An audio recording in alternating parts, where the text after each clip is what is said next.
bucin itu adalah budak cinta. Apa itu benar? Budak. Kata itu sangat familiar di kehidupan istana zaman dulu. Budak adalah sesuatu yang dapat dibeli dan dijadikan sebagai suruhan, bahkan lampiasan nafsu. Sedang di kehidupan kita sekarang, arti budak sudah berbeda. Sekarang, budak itu diartikan sebagai kanak-kanak. Ya, kanak-kanak yang tidak bisa berpisah dari sosok ibu. Suka merengek bila ditinggal, tidak mau makan kalau tidak dibujuk, dan harus disuapin. Genggamannya selalu erat memegang tangan ibunya. Sedetik saja lepas, tangisnya pun langsung menguak suasana. Lantas, bayangkan saja budak yang diartikan kanak-kanak itu disandingkan dengan cinta. Terlalu labil baginya untuk mengenal cinta. Yang ia tahu, ia terlalu mencintai, terlalu menyayangi, dan terlalu berharap.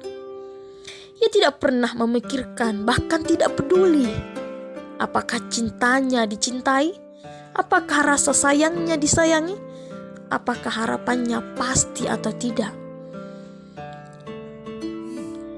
Ia tidak memahami sebuah hadis yang dikutip dari kitab Muhtarul Ahadis karangan Sayyid Ahmad Al-Hasimi, yang artinya, cintailah kekasihmu secara sedang-sedang saja. Siapa tahu di suatu hari dia akan menjadi musuhmu. Dan bencilah orang yang engkau benci secara biasa-biasa saja. Siapa tahu di suatu hari dia akan menjadi kecintaan. Hadis riwayat Tirmizi.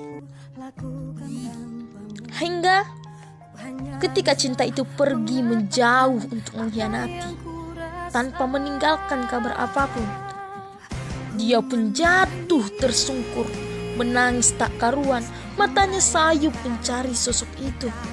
Sedikit pun ia tak pernah menyalahkan sosok itu. Bahkan ia menyalahkan dirinya, memusuhi dirinya. Aku sangat bodoh.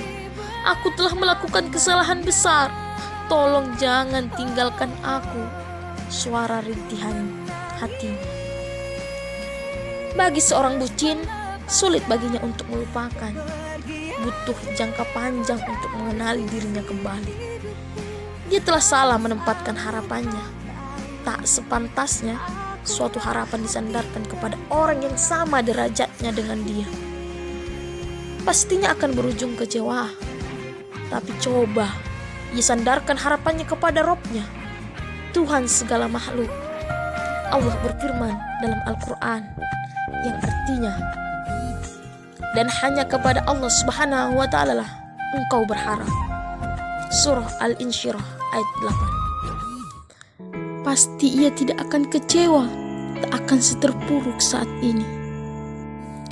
Jikalaupun harapan itu tak sesuai yang kita harapkan kepadanya, tapi ketahuilah, Dia adalah Tuhan segala alam, sedang kita hanyalah hamba yang hina.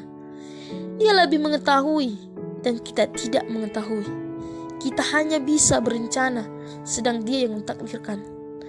Allah berfirman dalam kitab suci Al-Quran yang artinya, boleh jadi kamu membenci sesuatu, padahal ia amat baik bagimu. Dan boleh jadi pula kamu menyukai sesuatu, padahal ia amat buruk bagimu. Allah mengetahui, sedang kamu tidak mengetahui. Surah Al-Baqarah ayat 216. Mulai sekarang, hilangkan jiwa bucin dari dirimu. Hiduplah dengan mematuhi perintah dan larangannya. Insya Allah, ridhonya akan kau dapatkan. Bila jiwamu sudah meronta ingin memiliki pasangan, maka niatkanlah karena ibadah, bukan karena nafsu.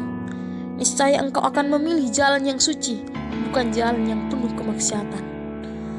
Umur sudah menua, hati mulai was-was karena jodoh tak kunjung datang. I'm remembering stop afraid. Allah sudah menjanjikan dalam Al-Quran yang artinya, dan segala sesuatu kami ciptakan berpasang-pasangan, supaya kamu mengingat kebesaran Allah Subhanahu wa Ta'ala. Surah Az-Zariyat ayat 49. Jadi jangan takut, itu hanya mendatangkan penyakit hati karena kamu sudah ragu akan kekuasaannya. Tetaplah sabar menunggu, diiringi usaha yang suci. Selama menunggu waktu itu tiba, mari memperbaiki diri. Orang bijak berkata, jodoh adalah cerminan diri sendiri. Artinya, bila kita baik, insya Allah jodoh kita pun baik. Bila kita buruk, insya Allah jodoh kita pun buruk. Benarlah akan firman Allah dalam Al-Quran yang artinya, wanita-wanita yang keji adalah untuk laki-laki yang keji, dan laki-laki yang keji untuk wanita-wanita keji pula, dan wanita-wanita yang baik adalah untuk laki-laki yang baik, dan laki-laki yang baik untuk wanita-wanita yang baik. Surah An-Nur ayat 26. Itulah bucin menurut pandangan Azizah. Ali bin Abi Thalib berkata, jikalau ada kata yang melukai hatimu, menunduklah dan biarkan ia melewatimu.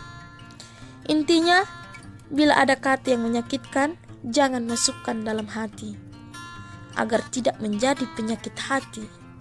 Tapi jadikanlah ia sebagai motivasi untuk mewujudkan masa depanmu nanti.